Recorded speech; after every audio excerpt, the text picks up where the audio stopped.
Buenas tardes, soy el cadete tercer año Nazaruc. El día de hoy nos encontramos entrevistando al brigadier mayor, veterano de guerra en Malvinas, don Horacio Orefice. Señor brigadier, queremos agradecerle por su predisposición para nuestro proyecto y haber aceptado la entrevista. ¿No? El agradecido soy yo que me entrevisten. Muy amable. ¿Cómo nace su vocación militar? Es algo extraño, ¿no? O sea, cuando era cadete de primer año, por supuesto existe la revista Cielo, sigue existiendo la Sí, revista sí, Cielo, por entiendo. supuesto. Y bueno, yo era medio poeta en aquella época y más o menos grafiqué cómo nace mi vocación. Y era un pequeño versito que decía: mi destino quise ver y simple palabras de un día me hicieron saber cómo sentía lo que antes sentía sin saber. Y realmente era un señor que era socio de mi padre, que estábamos viajando juntos. Me dice: mira, Jorgito se fue a la escuela de aviación. ¿Sabes lo que es la escuela? No sé lo que es la escuela de aviación. Yo en ese momento yo estaba en tercer año. Inicialmente pensaba ser o médico, abogado o ingeniero. Me dice: no, pero vos sabés qué bárbaro. Y me entusiasmó. Dice: yo te voy a traer los papeles, ¿no? Y el verso, después de decir varias estrofas, termina diciendo: y esas palabras de ayer, aquellas, las de ese día, me hicieron saber cómo sentía lo que antes sentía sin saber. Ahí nació mi vocación, que estaba en tratar de ver si estaba o no en mi deber ser cadete de aviación.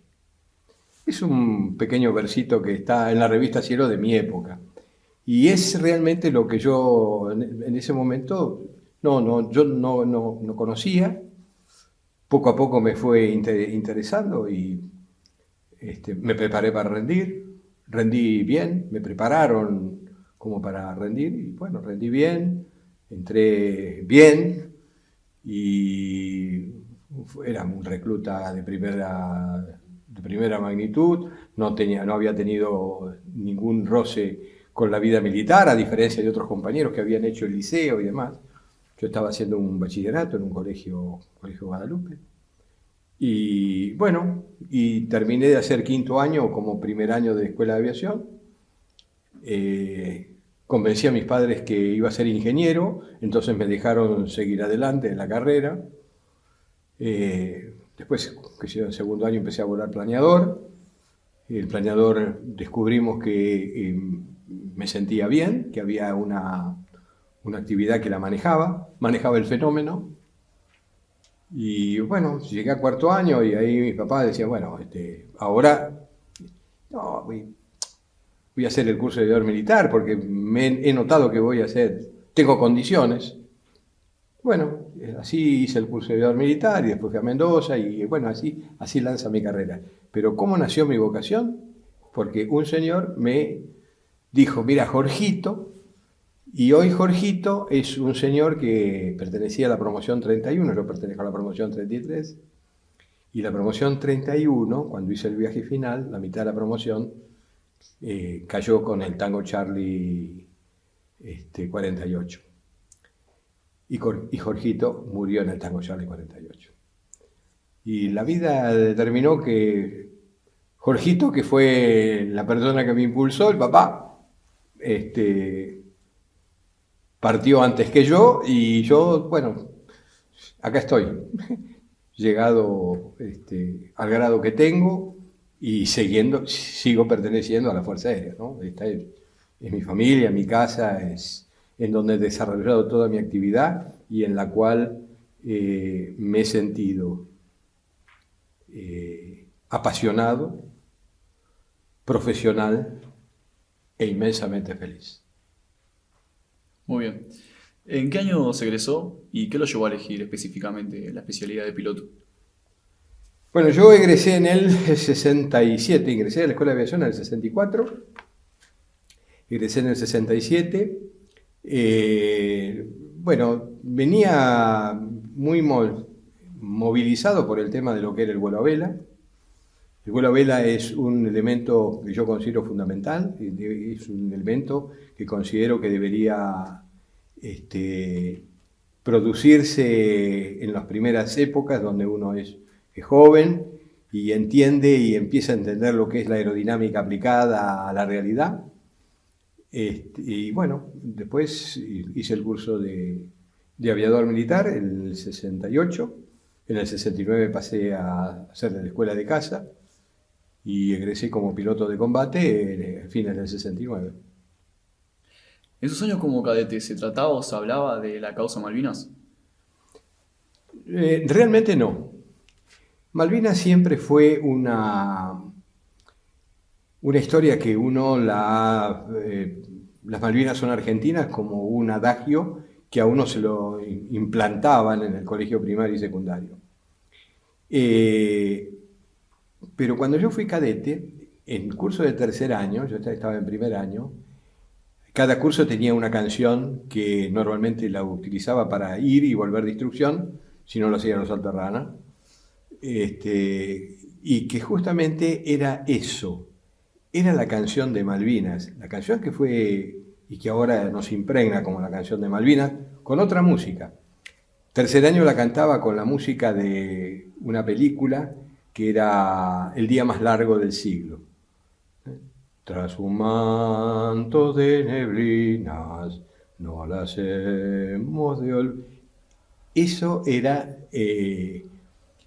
y porque el instructor de tercer año, que se llamaba Rastellini, ahora fallecido seguramente, él tenía algo con el tema Malvinas, él tenía algo más. Por eso había influido en el curso de tercer año y nosotros escuchábamos la canción de Malvinas.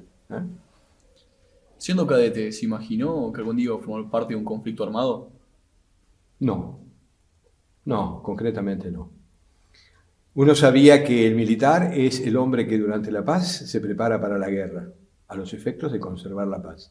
Así nos han educado y así lo pensamos. Pero cuando el clarín de la patria suena, hasta el gemir de las madres calla. Y eso uno lo tiene claro. Entonces uno sabe que tiene que estar preparado. Sí sentíamos siempre una sensación muy particular por el tema de el juramento que uno hace, la importancia que tiene el juramento. Jurarse a la patria, seguir constante su bandera y defenderla hasta perder la vida, sí juro. Y ese juramento se marca en las personas, en algunos más, en algunos menos, pero ese juramento se marca. Y uno como militar sabe que lo más grande que tiene como grupo de usar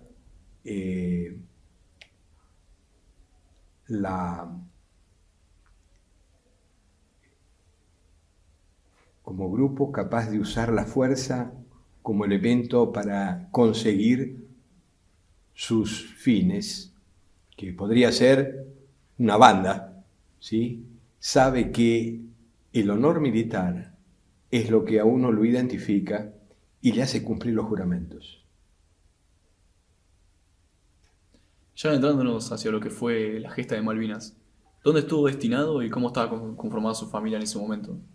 Bueno, yo estaba destinado en el Estado Mayor de la Fuerza Aérea Sur, volaba aviones C-130 y KC-130. Mi familia estaba conformada en ese momento con hijo, hija y pequeño bebé. El bebé tenía 2 años, el hijo mayor tenía 8 y la hija tenía 7. ¿Cómo era el adiestramiento en la especialidad en aquel momento?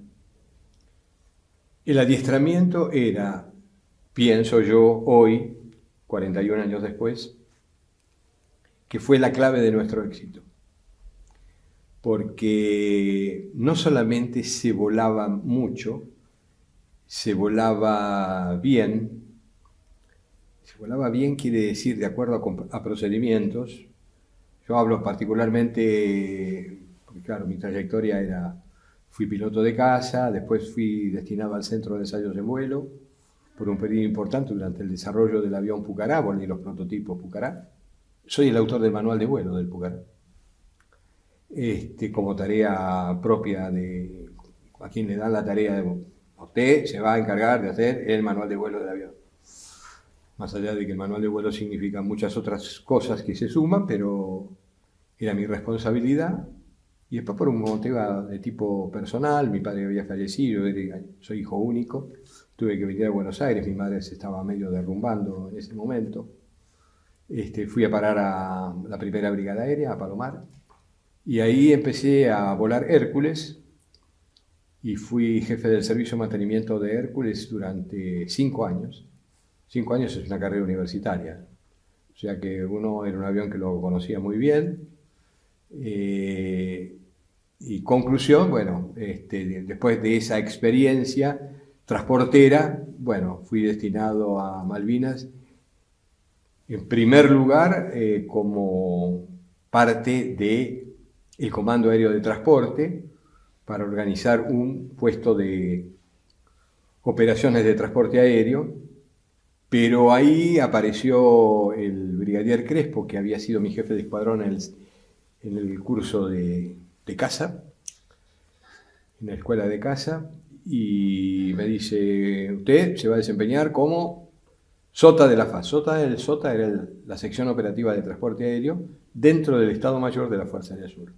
Así que ahí, como la tarea era prácticamente lo mismo, la misma era que fuera oficial de transporte aéreo para el comando de transporte, y el SOTA de la FAS era la misma cosa porque la tarea era igual. Lo hiciera para uno o para otro, la tarea era la misma.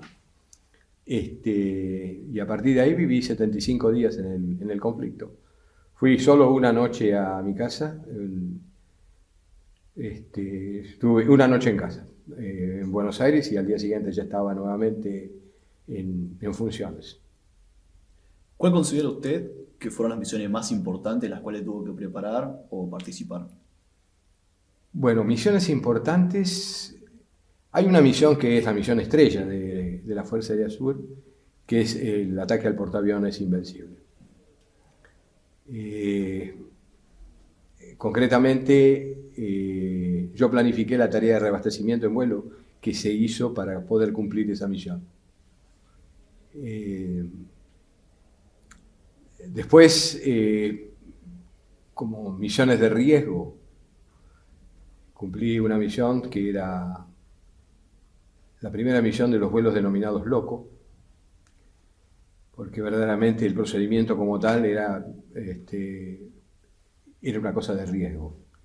Consistía en volar rasante, llegar a un determinado punto, levantar hasta una determinada altura para poder hacer un ploteo radar, y una vez ubicado un blanco, volver a descender ahí y volver a volar rasante, transmitir la posición que se había encontrado el eco respectivo. Ya había una escuadrilla de aviones A4 que estaba por hacer reabastecimiento, y se le daba había otro avión que era retransmisor, que era el que organizaba la misión.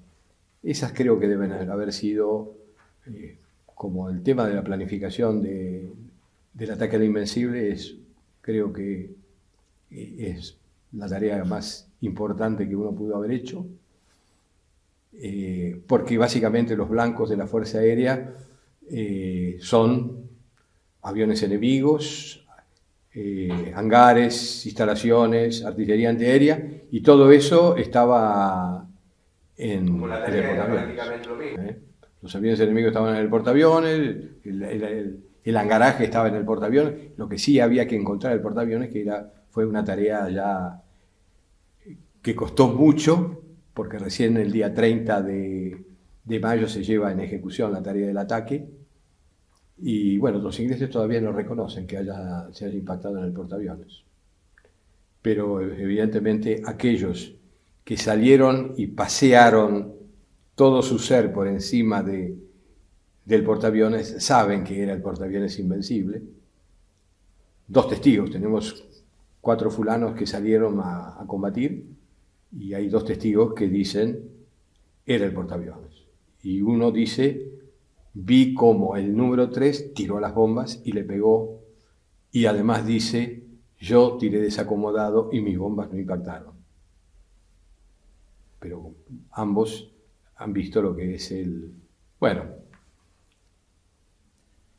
Hablando sobre un tema bastante importante, el cual me contó, de los vuelos de reabastecimiento. Nunca se llegó a interceptar en plena misión a los KC-130. ¿Cómo se logró dicho propósito?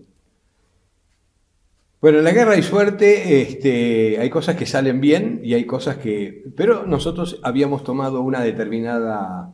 A la suerte hay que ayudarla. Y nosotros teníamos un procedimiento, o armamos con los KC un determinado procedimiento, que era... Le avisábamos al avión reabastecedor que iba a llegar una escuadrilla para ser reabastecida. El avión andaba volando bajo, volvía y subía al nivel para hacer el reabastecimiento. Normalmente estaba en nivel 200, 230, 180, por ahí eran los niveles de vuelo. Y prácticamente manejábamos y paseaban a los KC-130 a lo largo de la parte del Atlántico dentro de una zona que la habíamos considerado como segura, que era más o menos alrededor del meridiano 64 sur, perdón, 64 oeste. El reabastecimiento a distintas escuadrillas correspondían distintas órdenes fragmentarias. ¿Cómo le pasábamos los datos al KC-130? Porque era en una frecuencia que era detectable, una frecuencia de HF, frecuencia media, que era detectable. Y todos los días hacíamos una pequeña tablita en donde números del 1 al 0, 1, 2, 3, 4, 5, 9, 0, y a esos números correspondían unas letras. Entonces, de la orden fragmentaria, todo lo que eran números se pasaba a letras, todo lo que era letras se pasaba a números. Con lo cual, la tablita esa cambiaba absolutamente todos los días y tomábamos la precaución de la tablita pasarla por frecuencia telefónica, punto a punto, entre el Estado Mayor de la Fuerza Aérea Sur y la base donde el KC-130 había dormido. Nosotros hacíamos dormir a los KC-130 todos los días en lugares diferentes.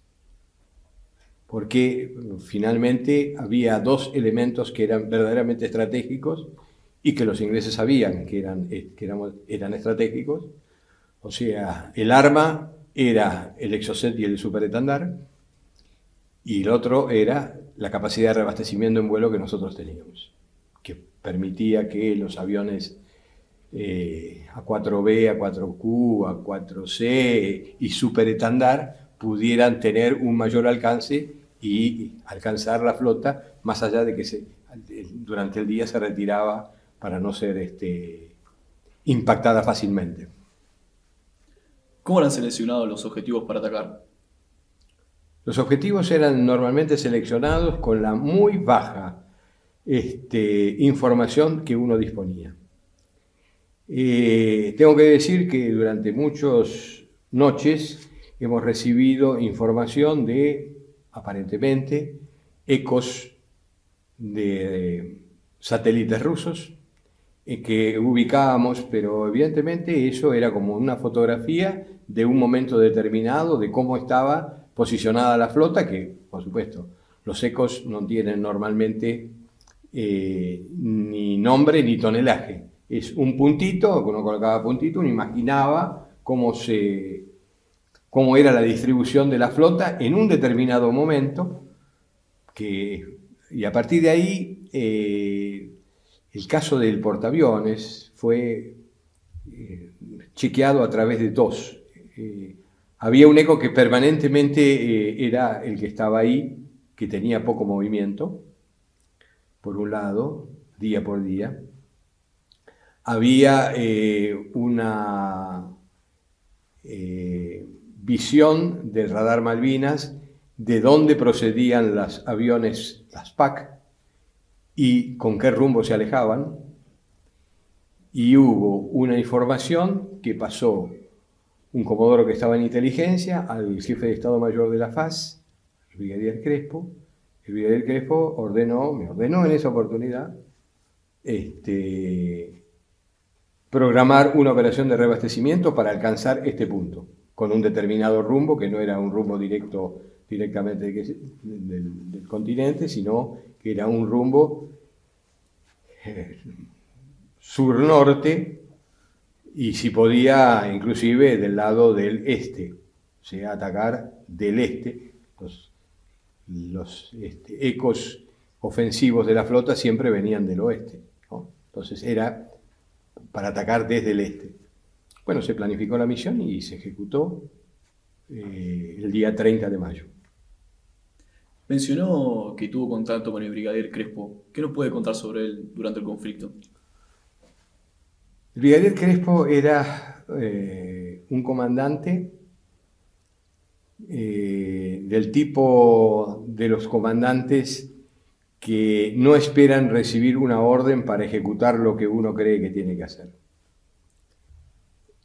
Era una persona que normalmente se encontraba muy asesorada por el que era el segundo comandante, que era una persona de mucha inteligencia, una persona muy bien informada del punto de vista de cómo se mueven las Fuerzas Armadas en el mundo. Un señor que había hecho un curso en Maxwell en los Estados Unidos, había vivido en los Estados Unidos, sabía cómo operaba en general las fuerzas de la OTAN, y tenía otra gente que lo asesoraba, entre los cuales uno estaba, respecto a lo que parecía. Algunas cosas él las aceptaba y otras cosas él pensaba que tenía que tomar alguna otra decisión. Pero si hay una palabra que caracteriza al brigadier Crespo es la decisión.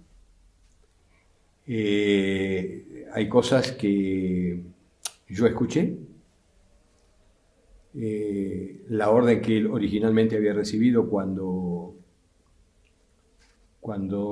fue convocado el día 2 a la madrugada. Él estaba como jefe de la 4ª Brigada Aérea, y el jefe de la 4ª Brigada Aérea normalmente se iba a desempeñar para el caso de un conflicto como comandante aéreo del Teatro Operaciones Sur. Todos los jefes de la 4ª Brigada sabían que en caso de un conflicto se iban a desempeñar con ese cargo, comandante aéreo del Teatro Operaciones Sur, que era un comando componente de otro comando de extensión territorial importante a cargo de un general, ¿sí?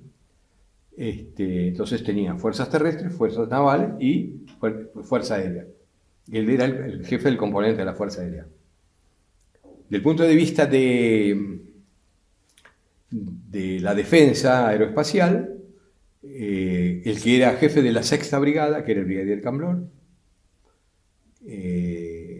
asumía como comandante aéreo del sector de defensa sur.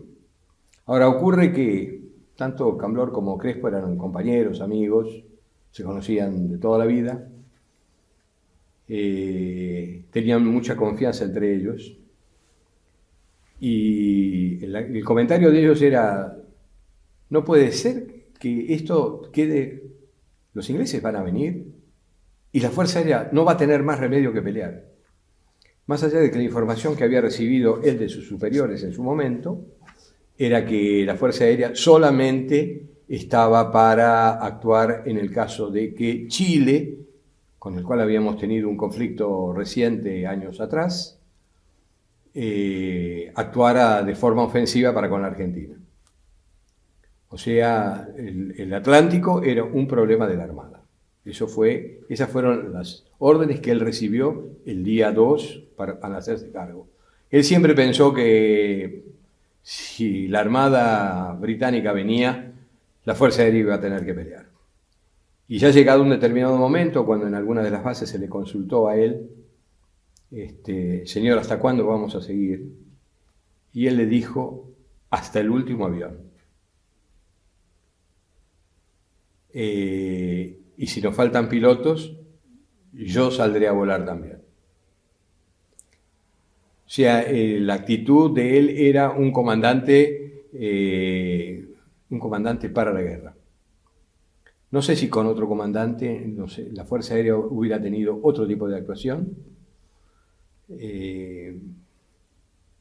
pero él realmente fue un comandante que estuvo a la altura de las circunstancias, a la altura de todas las circunstancias, porque él jamás se rindió.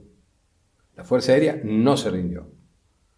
A él le pidieron que para firmar el acta de armisticio, que tenía que decir y él dijo que no me voy a rendir. Lo único que le puedo dar es mi palabra de honor que no voy a atacar. Y el hecho de decir, le voy a dar mi palabra de honor, fue suficiente como para que firmaran la capitulación. Si no, Jeremy Moore no estaba en condiciones de firmar la capitulación porque la Fuerza Aérea sabía que era el verdadero enemigo de la Gran Bretaña en ese momento y a esas instancias, ¿no? ¿Cómo vivió el bautismo de fuego de la Fuerza Aérea Argentina el día 1 de mayo? Yo estaba durmiendo, eran las 4:40. Teníamos otro señor que lo conocíamos y lo respetábamos porque había sido nuestro encargado de escuadrón cuando yo era cadete de primer año. Él estaba en cuarto, era encargado de escuadrón, un señor muy inteligente que conocía mucho de historia y como una semana antes nos dice, nos van a atacar el día 1 de mayo. ¿De dónde lo sacó? Y él hacía el siguiente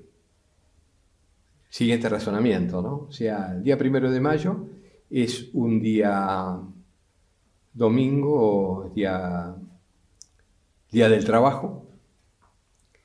Los británicos y la gente de Estados Unidos nos festeja el día del trabajo, el día 1 de mayo, porque dice que es una fiesta comunista, ¿sí? O sea, y nosotros, como lo festejamos, estimamos, es como que nos hubieran pretendido dar una lección, ¿no? Eso es lo que lucubraba él en ese momento. No obstante, efectivamente, a las 4:40 nos informan, me despiertan, 4:40, mi compañero que estaba de turno para hacer la misma tarea, porque éramos dos compañeros que hacíamos la tarea a cama caliente, es decir, uno se levantaba, el otro se acostaba y manteníamos una actividad de 24/24 en forma permanente sobre el tema del puente aéreo original, antes del conflicto. Acaban de atacar la base, la Van Malvinas, y al rato acaban de atacar la Van Cóndor, o sea, Gulf Green, Ganso Verde, Pradera del Ganso. Bueno, ahí por supuesto fue un desconcierto inicial. Yo digo que fue el día de las grandes sorpresas. Todos nos sorprendimos por algo. El primero que se sorprendió debe haber sido la flota británica, en que le aparecieron aviones por todos lados y los estaban a la vista de Puerto Argentino, y aviones que atacaban directamente a la flota. O sea, viene el bombardeo del Vulcan y ya tenemos el manejo a partir del día 12, la zona de exclusión marítima, por los cuales los barcos no circulan. Vamos a cortarle la línea de abastecimiento a través del aeropuerto. O sea, los ingleses viven en una isla, saben absolutamente todas las ventajas y limitaciones que una isla le proporciona. O sea que lo tenían sumamente claro. O sea que aquí era cortar el cordón umbilical con la isla. Se produce el bombardeo del Vulcan, por supuesto mueren una cantidad de personas. De hecho, la pista no termina cortada, el reguero lo lanzan en forma tardía, solamente una de las bombas del reguero impacta en la pista, que fue reparado rápidamente después. Y la sorpresa de las bases argentinas, que le empiezan a llegar órdenes fragmentarias para salir, con bombas, con cohetes, con etcétera, etcétera.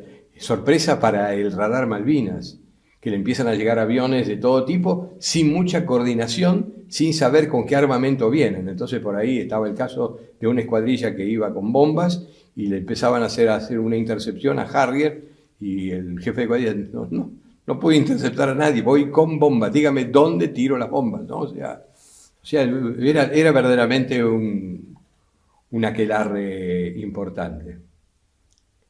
Y sorpresa para el brigadier Crespo, que realmente imparte una orden sin saber hasta qué punto la gente la va a cumplir, hasta qué punto llega a cumplir.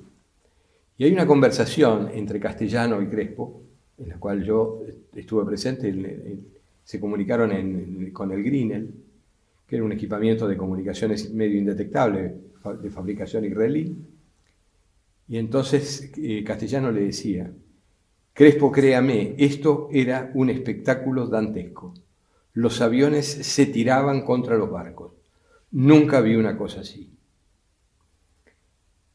Eso inclusive hasta lo sorprende al brigadier Crespo, porque uno da una orden y no sabe hasta qué punto se logra el cumplimiento de la orden.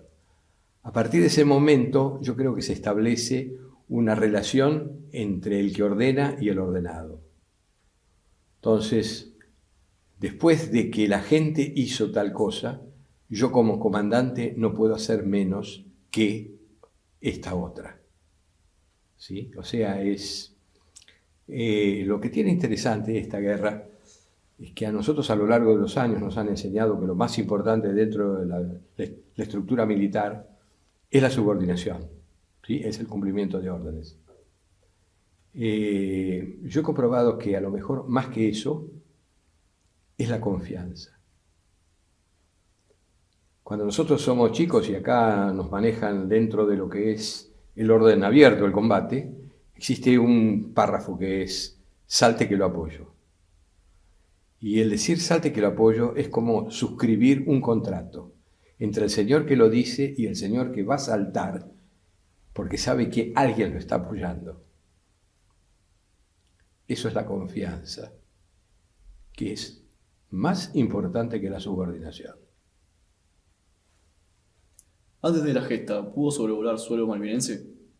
Sí, porque realmente acá parecería ser que la Armada es la autora de todo esto, pero ocurre que durante 10 años antes, la Fuerza Aérea había iniciado, no la Fuerza Aérea, sino el Ministerio de Relaciones Exteriores, que por casualidad tenía un oficial superior de la Fuerza Aérea como ministro de Relaciones Exteriores, que era el brigadier Pastor, había iniciado una campaña de seducción, por decirlo de alguna forma, con los malvinenses. Primero se había empezado a ir con Albatros, no existía una pista formal. Hubo un rescate de un enfermo que fue trasladado en Albatros hasta Buenos Aires y Buenos Aires fue atendido. Y a partir de ahí aparece un LADE, aparece como una escala de LADE, se construye la pista, la Fuerza Aérea construye la pista. Se crea la delegación del ADE de Malvinas y cada 2 años es reemplazado por un oficial del grado de mayor o vicecomodoro como representante del ADE en Malvinas.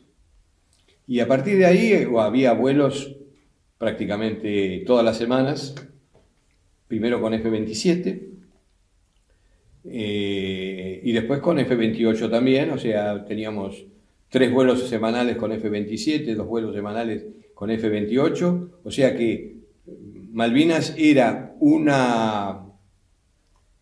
destino más del ADE.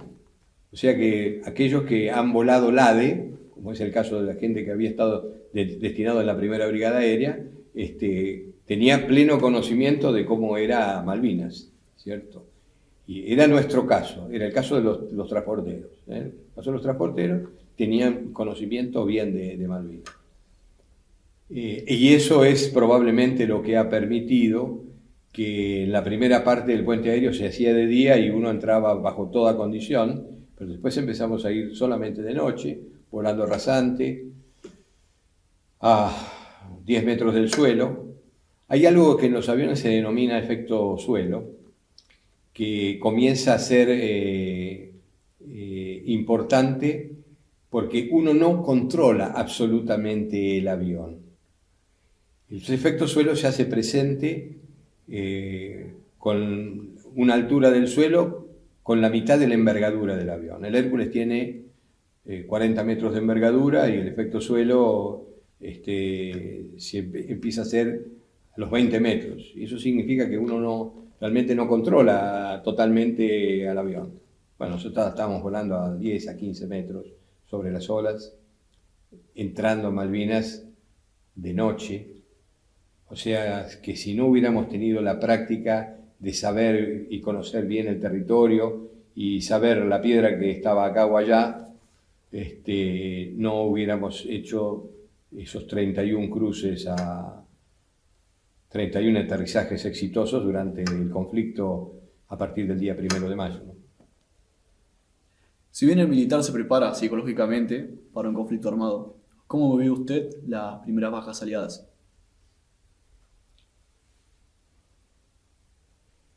El día 1 de mayo fue verdaderamente también sorpresivo porque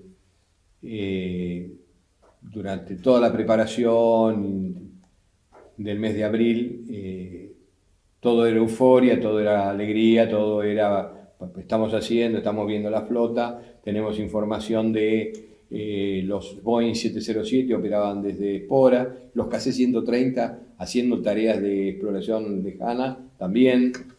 Pero ya al día 1 ya todo pasó a ser otro precio.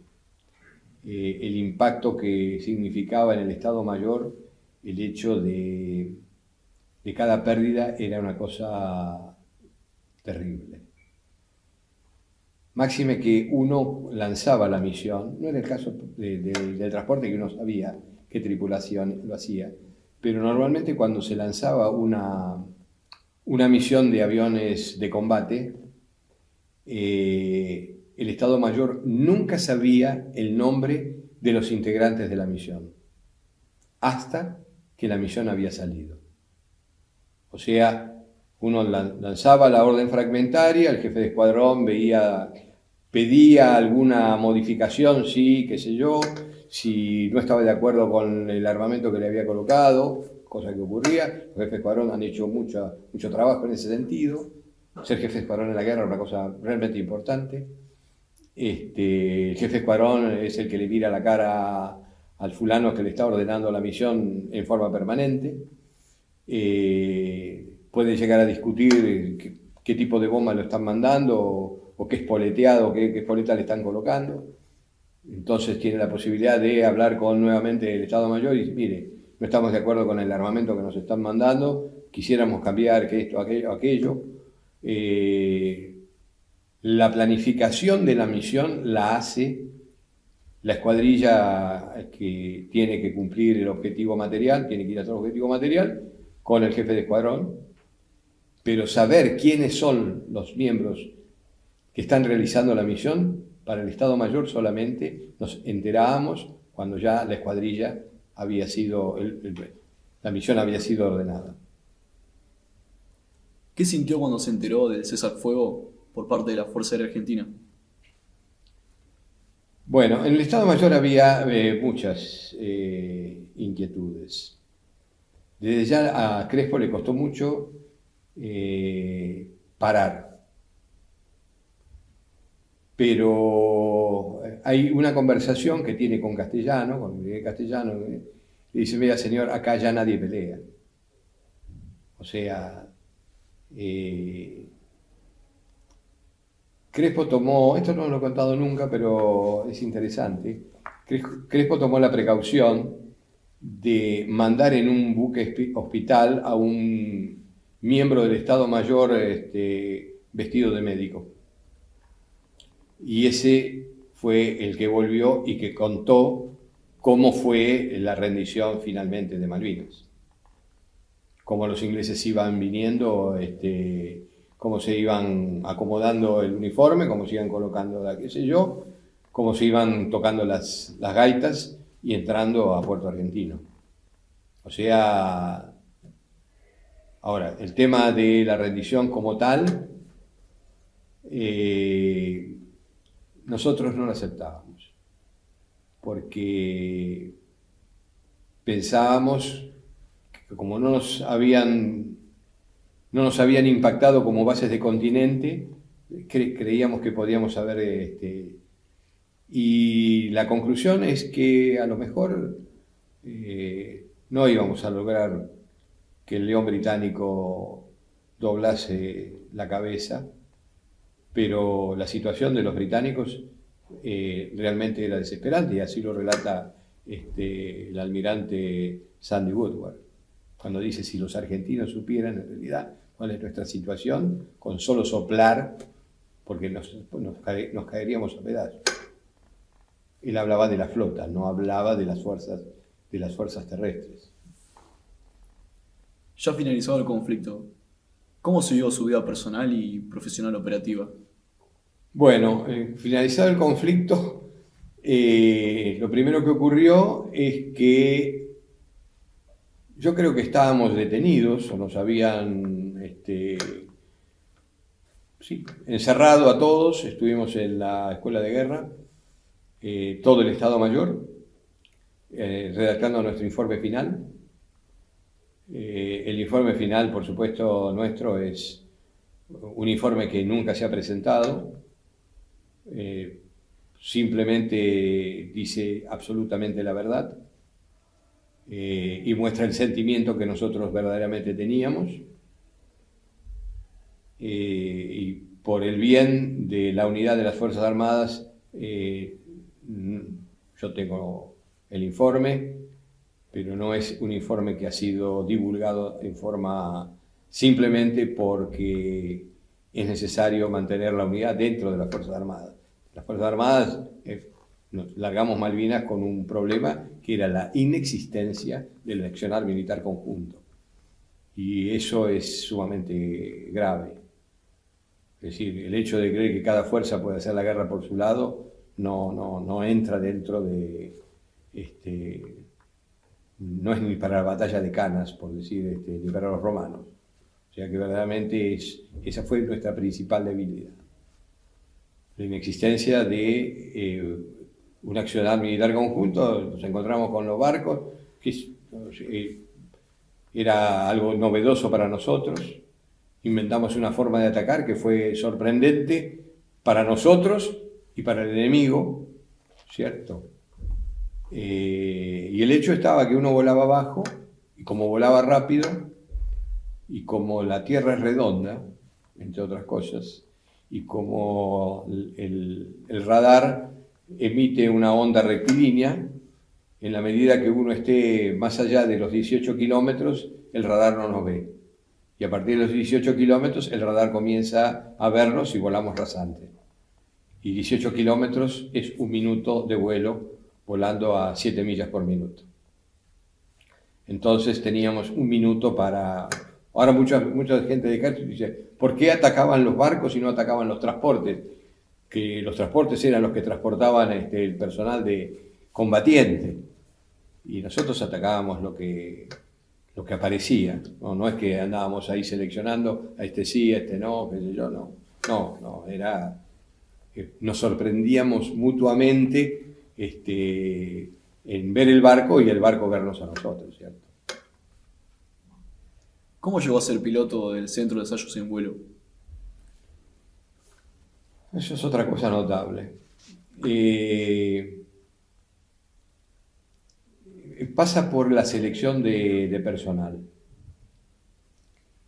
El Centro de Ensayos en Vuelo, en la época que yo comencé a ver lo que era el ensayo en vuelo, era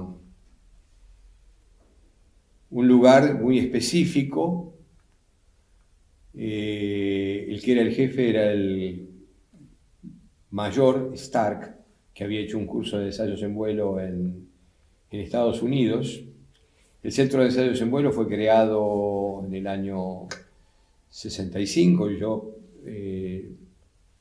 realmente había ido a Mendoza y quería volver a una unidad de combate, porque mi especialidad daba ahí, te va para volver a la unidad de combate. Inicialmente fuimos destinados a Tandil, porque a Tandil iban en los Canberra. Los Canberra nunca fueron a Tandil, o sea que mientras ese año pasamos, los Canberra fueron a Paraná, o sea que quedamos medio descolgados ahí en Tandil que estábamos haciendo. Ya teníamos edad como para, entramos en la nómina de personal para ser instructores en las escuelas, o sea que fuimos destinados a la Escuela de Aviación, a la Escuela de Suboficiales. Y yo pasé 9 meses, fui el instructor del último cuarto año que tuvo la Escuela de Suboficiales. Antiguamente los suboficiales egresaban de la escuela con 4 años de escuela. Y egresaron, cuarto año egresó en septiembre y tercer año egresó en diciembre. Ese año hubo 2 egresos. Y a partir de ese momento empezó a haber 3 años en la Escuela de Suboficiales. Fue toda una suerte porque ahí conocí a una cantidad de aspirantes que después fueron subordinados míos en mantenimiento de Hércules, por lo cual pasé 5 años. O sea que uno los conoció de cadetes, de aspirantes. Bueno, al pasar esos 9 meses, yo seguí insistiendo que quería ir a Reynolds y en ese momento ya mayor, hice Commodore Star, que volaba el AX-01 y el X-02, que eran los prototipos de Pucará. Me seleccionó para llevarme al Centro de Ensayos en Vuelo porque tenía buenas calificaciones en materia físico-matemáticas. Cuando yo llegué al Centro de Ensayo en Vuelo, realmente, y después que salí de Mendoza, creí que lo sabía todo. Después de muchos años, yo me fui del Centro de Ensayos en Vuelo en mi segunda parte, como director, y lo único que sabía era lo que no sabía, y que era mucho.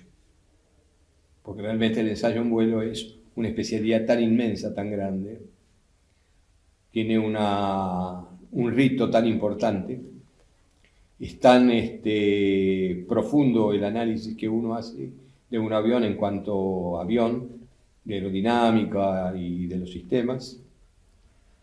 Y finalmente, bueno, pasé 4 años en el Centro de Ensayo en Vuelo, primera parte, volando los prototipos Pucará. Y después mi segunda parte es a partir del 82, que terminé la escuela del segundo curso de la Escuela de Guerra, donde la guerra para mí fue parte de una actividad práctica de Estado Mayor. Y volví al Centro de Ensayo en Vuelo, donde el Pampa eran papeles. No. Bueno, el Pampa comenzó a hacer algo más que papeles, comenzó a hacer estructura, comenzó a hacer cableado, comenzó... y finalmente hicimos el primer vuelo del primer prototipo el día 6 de octubre del 85.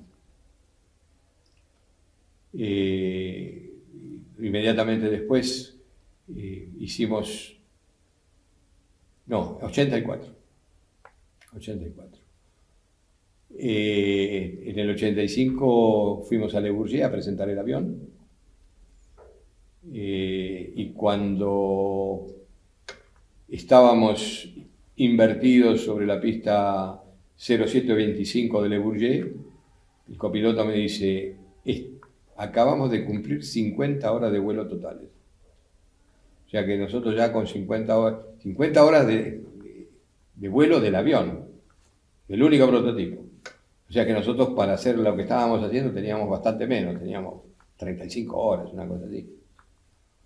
Una aventura, verdaderamente una aventura, porque Le Bourget es un lugar muy específico. Yo había estado antes en Le Bourget trasladando un Pucará en el año 77 y vi cómo pilotos de primer nivel en la demostración se mataban.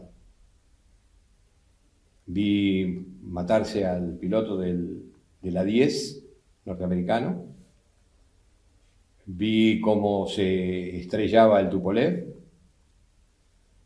y después cuando nosotros presentamos el Pampa en el 87, vi como el del Sukhoi 27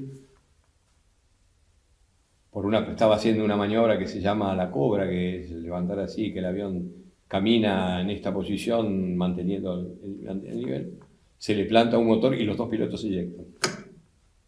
O sea, digamos, se vive una tensión muy grande en la demostración, porque son 5 minutos, los 5 minutos comienzan cuando la torre dice go, y los 5 minutos terminan cuando uno está aterrizando y saliendo, porque si la torre descubre que uno no termina en los 5 minutos que le corresponden, lo mandan a aterrizar a otro aeródromo. ¿Sí? En caso de Creil y demás. Porque uno está saliendo y está despegando el próximo avión, porque hay una secuencia de cada 5 minutos está saliendo un avión. 5 minutos, 5 minutos, 5 minutos. Sí, que completar un cronograma. Claro, es muy ajustado, porque uno lo que pretende es mostrar el avión en todo lo que... Y evidentemente existe el viento, y el viento normalmente es un elemento que perjudica a la demostración siempre. No es que el viento acá me favorece, por ahí hay cosas que favorece para la maniobra, pero siempre prolonga, entonces uno tiene que acortar el circuito de alguna forma y demás. Y uno está haciendo acrobacia en la vertical, ¿no? O sea, no está haciendo. Y en la segunda etapa del Centro de Ensayos en Vuelo fueron 8 años que fue... Mi responsabilidad fue ser el jefe de la campaña de ensayos en vuelo del Pampa, y es uno de los proyectos que yo considero trascendentes en mi vida profesional.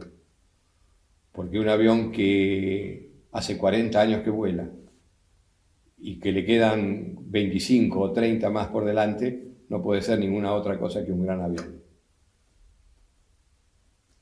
Sobre sus comisiones al exterior, ¿qué nos puede contar sobre eso? ¿Dónde estuvo y qué estuvo haciendo?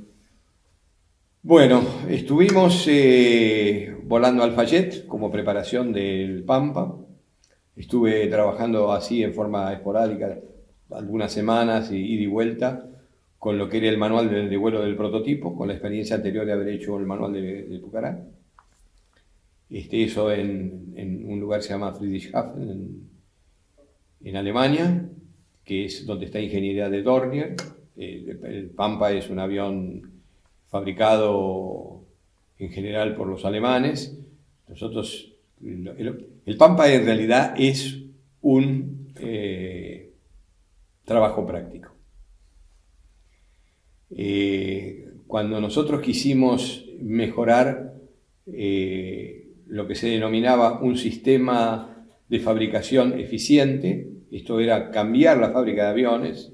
Nosotros veníamos de una fábrica de aviones que era un trabajo, si se quiere, manual, el Pucará, más allá de que el Pucará podía haber sido fue un gran avión, pero los métodos de fabricación había que hacer el upgrade, ponerlo al día y demás en ese momento, y la forma que concibió la Fuerza Aérea para hacerlo fue a través de un trabajo práctico.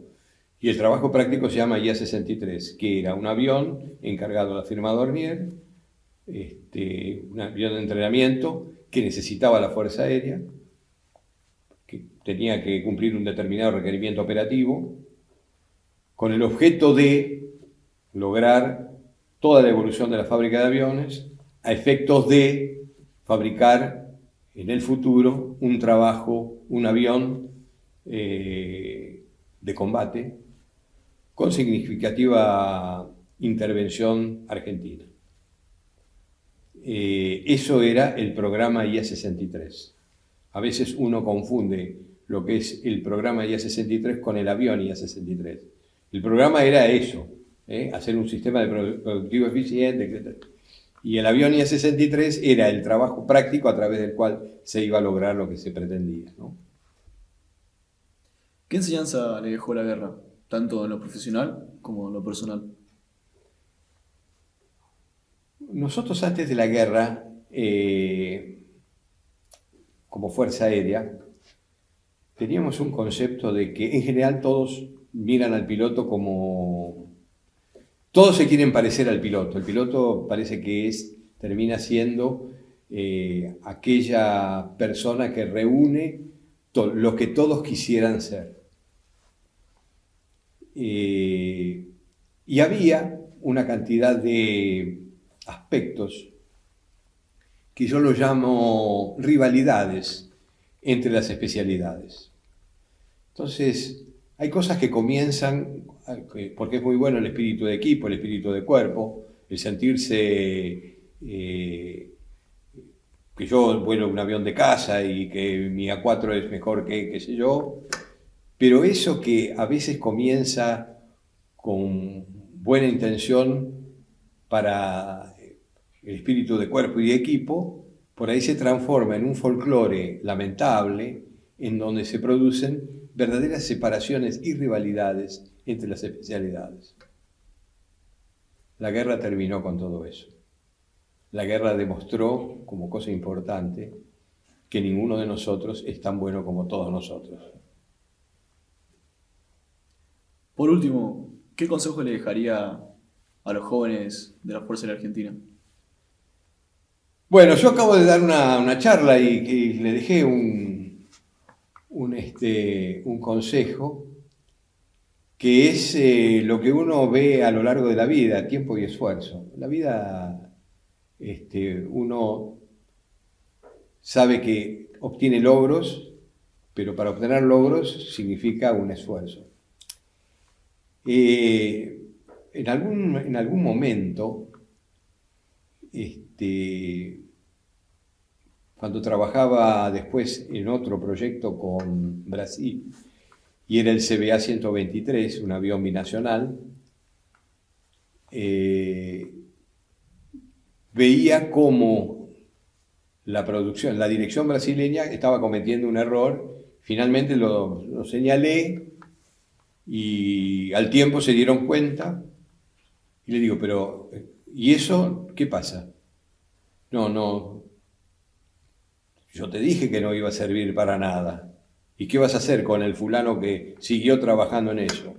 Y dice, no, nada, dice. Pero ¿cómo no vas a hacer nada? Y no, dice, porque todo el esfuerzo que puso. Ahí comprendí una cosa, para muchos países, para muchos señores, el esfuerzo tiene un valor que por ahí a veces para los argentinos no tiene. Los argentinos premiamos la suerte. Entonces, resulta que la vida es una timba. Apostaste al 8, salió el 12, sos un burro, ¿sí? Porque apostaste al 12. Ahora, si salió el 8, ídolo de multitudes. Y en realidad, lo que uno tiene que aprender de otros es que es tiempo y esfuerzo. Para terminar mi consejo, en la tarde de hoy inclusive, hacía el comentario de un pequeño soneto que se llama Trabaja y persevera. Trabaja y persevera dice, lo que no logres hoy, quizás mañana, lo lograrás. No es tiempo todavía, nunca en el breve término de un día, maduran frutos o la espiga grana. No son jamás en la labor humana vano el afán e inútil la porfía. El que con fe, valor, lucha y confía, los mayores obstáculos allana. Trabaja y persevera. Ese es el consejo. Que en el mundo nada existe, ni débil ni infecundo, para el poder de Dios o el de la idea. hasta la estéril y deforme roca es manantial cuando Moisés la toca y estatua cuando Fidias la golpea. Trabaja y persevera, que en el mundo nada existe ni débil ni fecundo para el poder de Dios o el de la idea. Bien, para finalizar, queremos agradecerle nuevamente por parte de la revista por haber aceptado la entrevista. La verdad que es muy impresionante todo lo que nos ha contado. Nosotros con este proyecto lo que buscamos es que esas experiencias y relatos que nos cuentan los veteranos de Guerra de Malvinas queden inmortalizados y que queden para las generaciones futuras. Que esto no quede como un proyecto en sí, sino que se pueda seguir trabajando y se pueda seguir sumando. Así que muchísimas gracias, señor Brigadier. Yo los felicito por el proyecto y a todos los que empujan ese proyecto, porque es un proyecto genuino que seguramente en algún momento sirve para quien lo pueda apreciar, ver, escuchar y demás. No, el agradecido soy yo. Muy amable.